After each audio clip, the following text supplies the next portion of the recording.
أعوذ بالله من الشيطان الرجيم. بسم الله الرحمن الرحيم. اللهم صل وسلم وزد وبارك ومجد وكرم على الرسول سيد سند العظيم ذي القلب الرحيم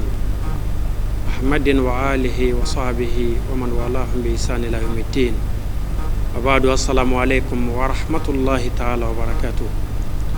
Ambade TV Shefila la jabaw kishini nema amo deli Allah subhanahu wa ta'ala fe ana alaka hina anaka barka ala ko jidi ne na ukile na bela jelenka ame ala fuka ala wali mando ala mi ya ka kira utanu ka kan nabi nyuma utanu ni fenye fe min be wula ni fenye uye fe min ke uye chasri min ke ala mi amada di ka bo kira ka samanchiya ani uka joyoro anu ka bunya folika amo ala fu ka kishin nema dilala fe ka ke kira nyon soro balika kira min fene ayaka no fe mo tanu no ayaka sahaba nyumawi ko do ye chentigiye ko do ye molo ya bagaye do mangutu ka fo ye cheni galo faraka bo nyona me kishin nama nyina la fe ka ko kira inka na so mo sanmo so mo mo ni ubulla kira no fe aka dine strategie tlenen ka ninga nyina ma ya ko fe ka ke adra ko korota bagaye ka ke afle fele bagaye Namborai ambe au bismillah ni kene keren ne inka ni kene sugantile inka kene min sigira wala sa ka nyina mayalike ambe wati belebele mina ni oye Allah ta'ala ka hera ko wagane dayele ni kaloi ala nyana jamana ima kalo mina ninga son chala chemi abse ka jamana bobolola ka dina bobolola ka adamadiya bobolola ninga adamadiya bla valeur minan kono bonya minan kono horonya minan kono fasamanchiya minan kono ni oye mekaloyi kabele 12 mai 1955 an karamogo Sayyid Sharif Usman Madan Haidara ni chabelebele aka jian soro kera kabe woma o hukumu kono wala sawo don kana teme an kan gwansa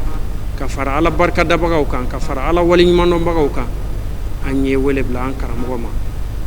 Sheikh Fadil Said Jallo kabo kay wajulu kelado sabeni kelado blasrali kelado kena kumai an karamogo kan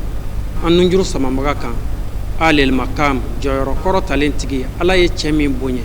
naka ketawi ka chemi bonye naka joyoroi ka chemi bonye ni ajogoyi ka soro dala nente ka soro amakeni yere yere ka soro amakeni foyi abina kuma o chaine ka chemi ni foti aba Said Jallo ambi bismillah dakuruyan tama do mi mana soro ibolo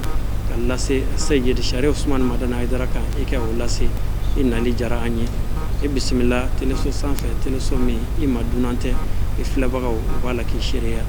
فلتتفضل مشكورا. أعوذ بالله من الشيطان الرجيم. بسم الله الرحمن الرحيم. الحمد لله الواصل الحمد بنعمه والنعمة بشكر نحمده على آلائه كما نحمده على بلائه ثم الصلاة على المختار سيدنا والشفيع غدا لسائر الأمم وعلى آله الأطهار وصحابة الأخيار ومن والاهم بإحسان إلى يوم الدين. وبارك واتنا في الله أحباب الرسول الله. السلام عليكم ورحمة الله تعالى وبركاته. مختاري أمبي فوكي ولي مدونكي بركدا ka tele shirifula laben baga na yebagaw fle baga be jien kono ka be fo ka be wala nyumando amble wati mina ye kuma dayele ni che to de semeni kelaw ni baji beke dabay ka jien yiri beke kalmuye ka duma ku ka chemi ma wutu sebe wutisi ye kuma damine ni ale de tokoy Sayyid Sharif Usman Madan Haidara Allah sona ka ben le 12 mai 1955 ala kabako ke kana blanvle 100 mina no de 12 mai 2019 ni wati kono na fle sambi woro ni nani am fle odi kono kala wala nyuma don ka barkada anyena jema ka nye jie kono mo ma ni ala kede ka heredi ayera dikoy nyan karam ko dili jema ya mi adama de abangina de bangini fembay ala yere min bunye ka kira do tanye fo anye qur'ane kono ka fanye ko kishibu ka bangi don kishibu ka fatu don kisi b'u ka kunundon ni fɛn saba in ni de ye mɔgɔ ye n'i y'a ye nin bɛ tɛmɛ i ka mɔgɔw t'a dɔn o kɔrɔ i ma fɛn de kɛ n'i ma fɛn kɛ fɛn tɛ se ka f'i la o la fɛnkɛla in an bɛ dugawu kɛrɛnkɛrɛn a ye cɛ min n'i ye nɛn 1000 d'i ma a tɛ se ka tɛmɛ i bɛ dɔ de fɔ an b'a ɲini ala fɛ si ni kɛnɛya ya rabbi min filɛ ka d'a ma o ɲɔgɔnna caman an b'o de ɲini ala fɛ ala k'o di a n'a ma a ka denbaya ala k'u kɔlɔsi a ka kalandenw diɲɛ kɔnɔ ala k'a bɛɛ kɔlɔsi a kanubagaw a dɛmɛbagaw ala ka dayɛlɛli kɛ bɛɛ ye ale yɛrɛ kama jamana in ala k'a basigi dakuruɲɛ damadɔ dɔrɔn waati koron kama an bɛ ala tanu an y'a sɛbɛnni so min don minnu bɛ shiru dɔn u bɛ so min wele baharul kamil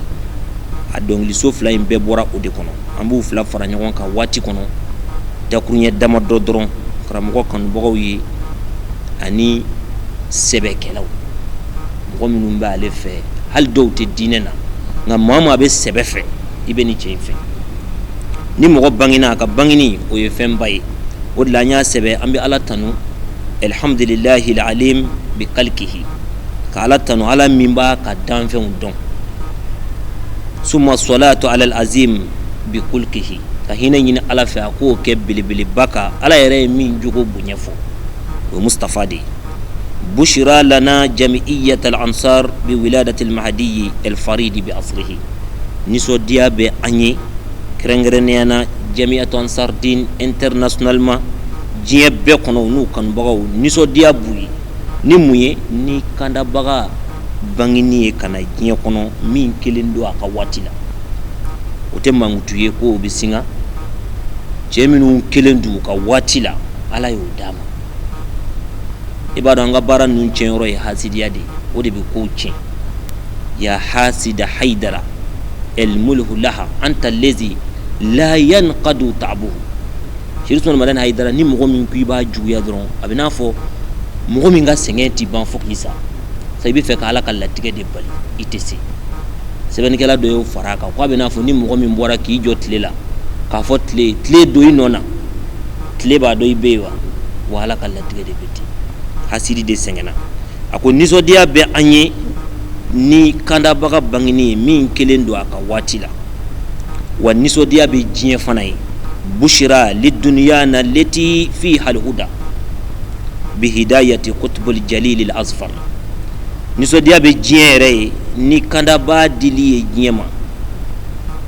ala ye cɛ min sugandi n'a fɔra kutubu kɔni dɔnni kɔnɔ dɔnnibaw b'a dɔn o ye mɔgɔ qualité min ye valeur qualité min bi o la dɔnnibaw b'o dɔn ko ala y'a kɛ o ye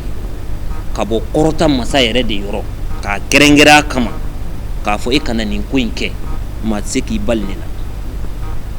bisharifina usmani haidara ihda kulla inasin ila sirati mustaqim ni ale ye ala sɔnna ka hadamadenw kanda jogojugu cɛnikɛlaw dansagolaw ni ale ka kumakan ye ala sɔnna k'u kanda ka sira yir'u la mɔgɔ kelen tɛ dɛ bɛɛ hali n'i tɛ diinɛ na i ye nin cɛ in ka kuma dɔ nafa sɔrɔ hali n'i tɛ diinɛ na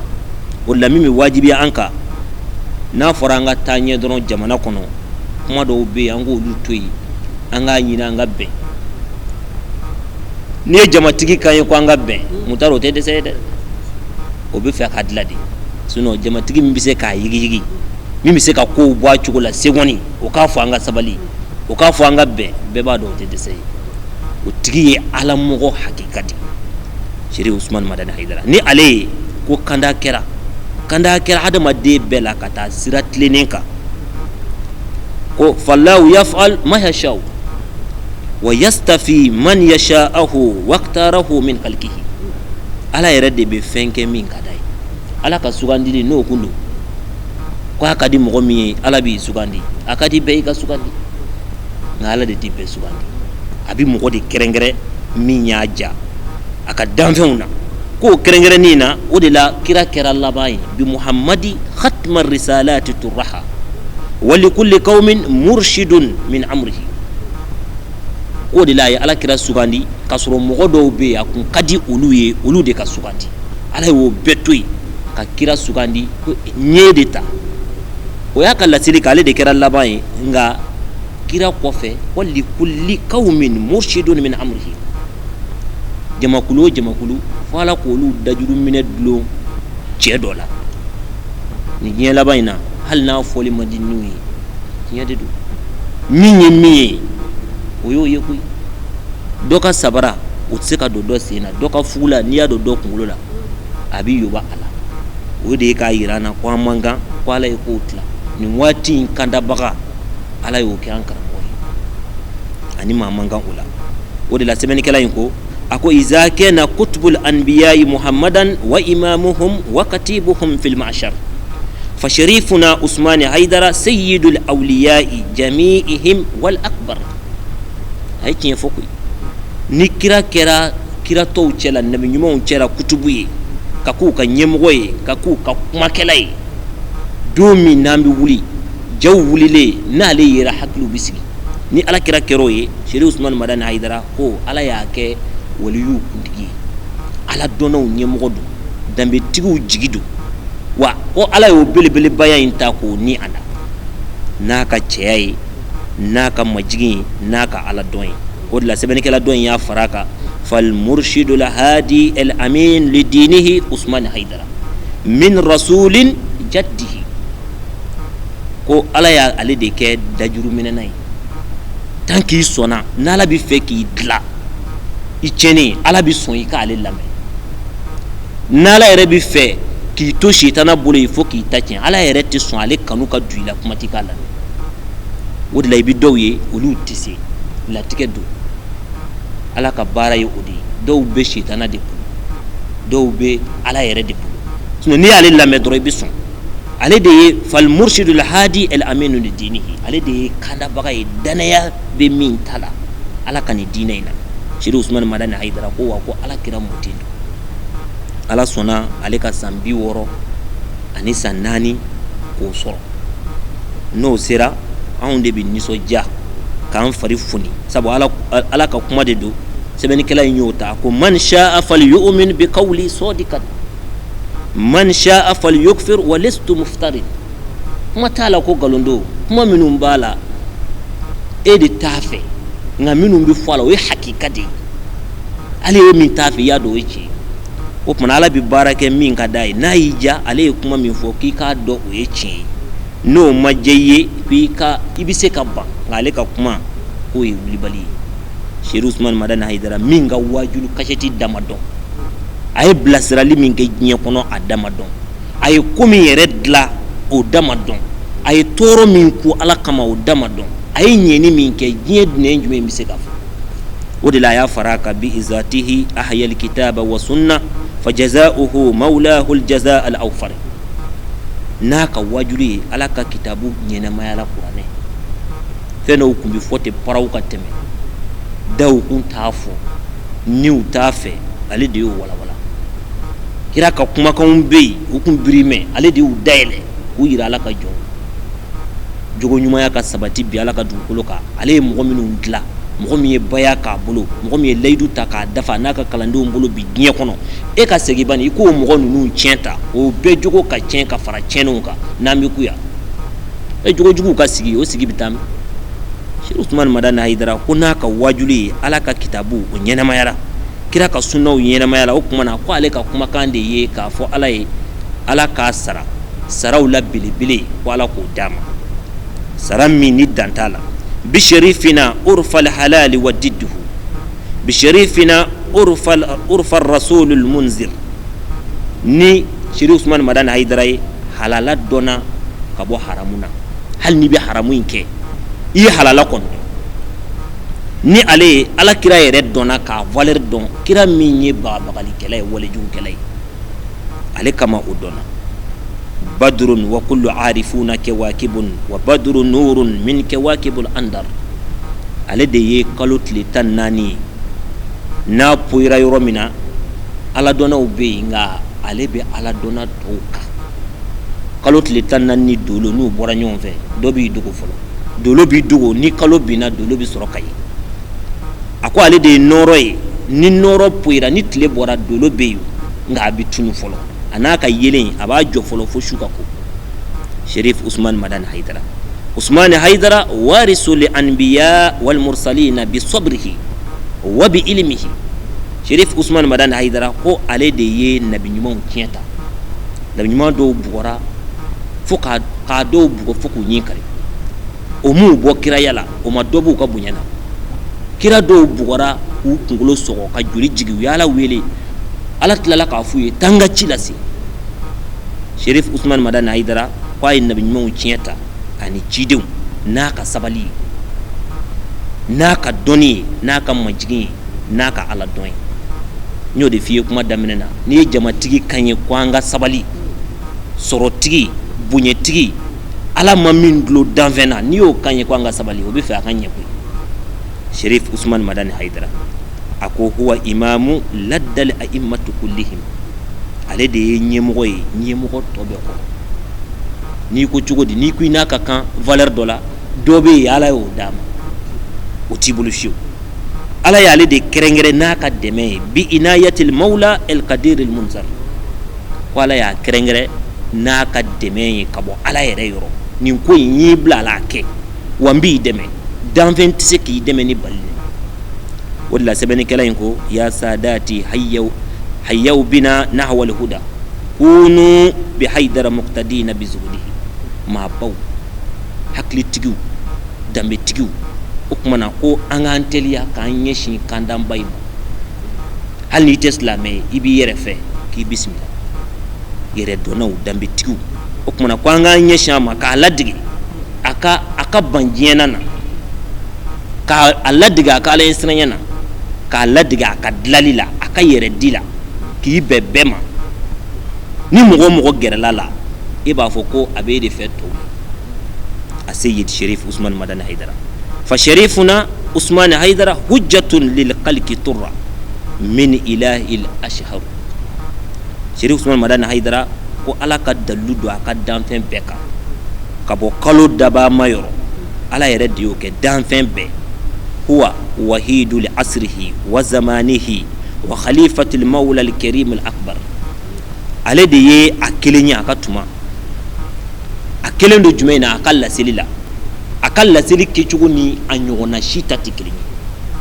ni ya ale lame ni bi fe ka ale lame fi ka segi tuguni kana ale yere de lame akalla seli kechugo ni ko doni ibo sora ko ni ko ala yesrenya ibo sora ko iyere mi fo mo ye obila ibo sora ko wadla sebeni kala inko li biladina mali el mafakir wal ula bihujudihi fiha wa zaka bi adli wanga jamanai ko ay waso yoro so jamanai yere de ta de nyuma fe suno ko ay waso yoro so jamanai drapeau ka flefle nye kono ni dine tokoy ni horonya ni dambe minu yere te dine na ka dine nige mine ale de drapeau flefle ko jamanai nganga waso ni oyi na soro li jamanai kono aka tleniya aka ladriya aka sabati aka alayen sirenye aka majigi aka fonisiriya Sherif Usman Madan Haidara wa faitana wal jahlu muntazirul waqa wa badal hawa bayna al unasi li yawmihi ay jiebe nyogonya watimi ko ya soro ko dombaliya famundanya ala dombaliya danzago nyogonka muso ka cew buruja cew yere ka ke jingene yayi ko ya soro jiebe ti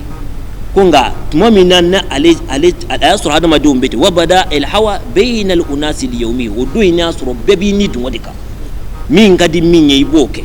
kad jiitana wal kulku fina fasidun wa hadaitana subla salam wa khairihi ale de nana jema kana soro jogo cena dambe ubena dambe be ka yere nyini malo ya tununa ko bora chugula horonya yere bulla ale de nu nyini ku seki nyogom ku di dambe tiguma kamugo kunu kasira yurula Sherif Usman Madan Haidara ako nita don kiki ni soja bushra lana wali qaumina wali dahrina bihujudi kutubul awliya il haidari angani jien sangai o fana bi waso wati dola Haidara masoro sanga min kono asorla sanga min kono sanga infana na waso sanga tawla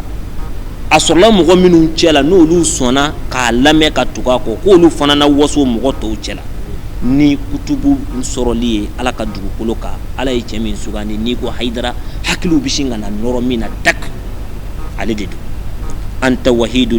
lezi yuta'u maqaluhu anta faridu li qaumihi wa li dahrihi ale de ye kelen ye min ka kuma kan ka lamɛn bɛɛ ka kuma tɛ lamɛn dɛ dɔw ka kuma bi kɛ u yɛrɛ ka nafa de kama u ka intérêt kama u ka kuma bɛ kɛ de ni ye ni yɔrɔ y'a tilala n na n mago bɛ nama sɔrɔ nka ka kuma i mago tɛ foyi la ala kɔ o ye ale de o de la a ko kelen min bɛ yen n'a ka kumakan ni tugukan ka k'a kɔ Cherif Ousmane Madani Haidara ale de ye kelen ye min ka kumakan kan ka lamɛn sabu a bɛ kuma in fɔ ala kama a jigi dalen ye ala kan a bolo dilen ye ala ma a jigi tɛ faama kan a jigi tɛ dɔnnikɛla kan a jigi tɛ danfɛn dɔ kan k'o bɛ se k'ale dɛmɛ ni ala tɛ mɔgɔ kelen min ka kuma kan ka lamɛn k'o de don anta faridu li qaumihi wa li dahrihi ale de ye kelen ye a ka tuma na a ka waati la ko ale de don o la sɛbɛnnikɛla in ka kuma na a y'a fara kan ko in shi'ita an tahya kariman murshidan fasluk sabila sharifina Haidari ko n'a y'i ja n'i bɛ fɛ ka balo i bonyene n'i bɛ fɛ ka balo i kun kɔrɔtalen n'i bɛ fɛ ka balo i ala dɔnnama n'i bɛ fɛ ka balo hali n'i tɛ diinɛ na mɔgɔw ka da i la i k'i sago sɔrɔ Cherif Ousmane Madani Haidara ye wele kɛ ka na sira min ma ladiriya sira in k'i ka na o ma ale de ye cɛ ye kɛ min shada'ida khadaha bi basalatin el ilahi rabbul ata'il kawsara mɔgɔ dɔ bɛ yen ni gɛlɛya nana a tigi tɛ bɔ a la Cherif Ousmane Madani Haidara ko gɛlɛya bajiw n'i donna dɔrɔn i tɛ bɔ ale de y'olu cogoba k'o tigɛ ka t'i jɔ o kɔfɛ k'o darapo ta mɔgɔw ɲɛ bɛ bi yankan na mɔgɔw ɲɛ bɛ bi bonya na nka mɔgɔw ɲinɛna don min a yɛrɛ bolo bɛ dingɛ sen arayida la k'a ka organisation kɛ ka t'i labɛn ka na wajulu kɛ n'a tilala ka minɛnw fara ɲɔgɔn kan ka t'u bila ɲinɛnkɛraw don k'a ye gɛlɛmanbaw de tigɛ ni setigi ala ka dɛmɛ ye a n'a ka sɔn kawusara tigi a ko n'i y'i sigi k'a ka kow lajɛ fa ka'annama yuha ilayhi ilahu k'a bɛ n'a fɔ ala yɛrɛ de bɛ wayu bila ka na a ka kumaw lamɛn kunu kuma ninnu lamɛn ka na i bɛ da la k'a fɔ a ye kuma min fɔ k'o ye tiɲɛ ye o de la an b'a datugu ni min ye sɛbɛnnikɛla in ko a ko lawla summa lawla qawluhu kutima risalatu bin nabiyil athar lawla laqultu ilahu awha lahu bir risalati wa bisharati lil munzar o ka faamu de ma fɔ o do de nga a y'a fara ka de lawla balagatigiw b'o dɔn ko n'a kun tɛ ni kumakan kun tɛ ko kiraya dafara ko dɔ wɛrɛ tina ko ale tun b'a fɔ ko kira don a jogo b'a la a majigin b'a la ale ɲɛsiranya b'a la n'o ye san 64 sɔrɔ wajibi don nin y'a kow daminɛ de ye an kɔni nin y'a daminɛ de ye k'an tuna a kɔnɔ ni nisɔndiya ye k'an dɔn k'an fari foni k'an nisɔndiya n'an karamɔgɔ bangenen o la an b'i yɛrɛ fo k'i waleɲuman dɔn waati ninnu ka surun k'a deli ala fɛ ala ka hɛrɛ k'an ye a ye si min sɔrɔ nin o ɲɔgɔnna caman ala k'o di an ma ala kira bonya kama sallallahu alaihi rasul alhamdulillahi rabbil alamin an baden tɛ bɛ Cherifila lajɛbɔ nin tun ye fitinin ka bɔ belebele la ni ko kuma Seyid Cherif Ousmane Madani Haidara kan n b'a dɔn k'i kunkolo jan k'a fɔ k'i bɛ kabakolo dolo jate o bɛ sɔn ka nɔgɔya i ma i ka se k'ale ka ɲumanya fɔ k'a ban a Sayid Jalo n'a ka wuli ka jɔ a n'a ka cɛsiri ye an b'a fɔ ka waleɲuman dɔn a sera ka nin de ta k'a lase an ka sirikɛ a mankutuli la a ka bonya ka dɔ fɔ an ye o la kuranɛ ko wa qalilun min ibadiya shakur ala barikadabaga yɛrɛ de dɔgɔyara n'o tɛ mɔgɔ min nana ka ɲɛ diɲɛ ma nin cogo la ka diɲɛ sofe ka diɲɛ bɔ bolo la o ka bangeli don o man ka dogo o kan ka kɛ don ye bɛɛ lajɛlen kan ka min ta k'a kɛ nisɔndiya don ye k'a kɛ farifoni don ye k'a kɛ ala barikada don ye Cherif Ousmane Madani Haidara ka ɲumanya kɔnɔdimi tɛ ɲɛdimi don nka ka se ka nin baaraba in kɛ mɔgɔ bɛ kabakoya Haidara n'a ka mɔgɔ o kumana fɛ u ye nin fariso bɔ min yɔrɔ wɛrɛ tɛ dɛ ala kira n'a ka sahabaw balola fɛn min kan a n'a ka jamakulu b'a la ka balo o de kan n'o ye bay'atu alal islam layidu 6 tali kira n'a ka sahabaw ye o ta o de kama waati kunkurunin kɔnɔ u sera ka ka koba kɛ min ye diɲɛ bɛɛ kamana gan. O gindo kelen ne bɛ Sirifukɛ n'a ka jama bolo u ye o min ta. Layidu bɛ maa min ni Ala cɛ ani layidu tɛ maa min ni Ala cɛ olu tɛ kelen ye. Cheikh Ousmane Madani Haidara ale de sera ka sɔrɔ président tɛ faama tɛ ka dɔgɔtɔrɔso jɔ a faso ye.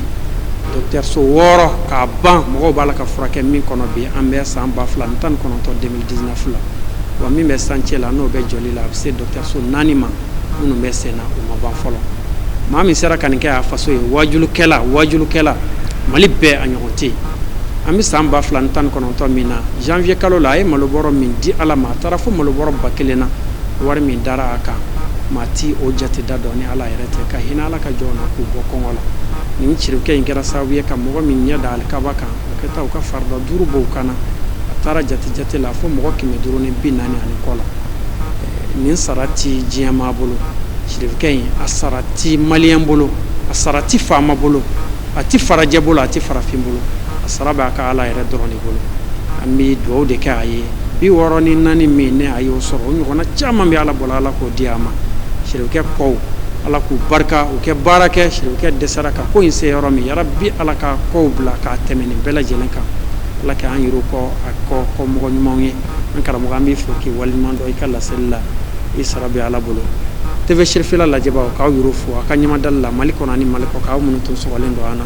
k'aw ladɔnniya k'a fɔ nin tun ye nisɔndiya ani muɲamuɲa ye an na k'a yira Sirifukɛ ka bangeni na le 12 mai 2019 bangeni o ye 12 mai 1955 ka bɔ o la ka na bila bi la o ye san 64 dafalen tɛku a ɲɔgɔnna caman Ala k'o yira an na an b'aw fo wa shukran lakum fi amanillah. رمضان السنة دي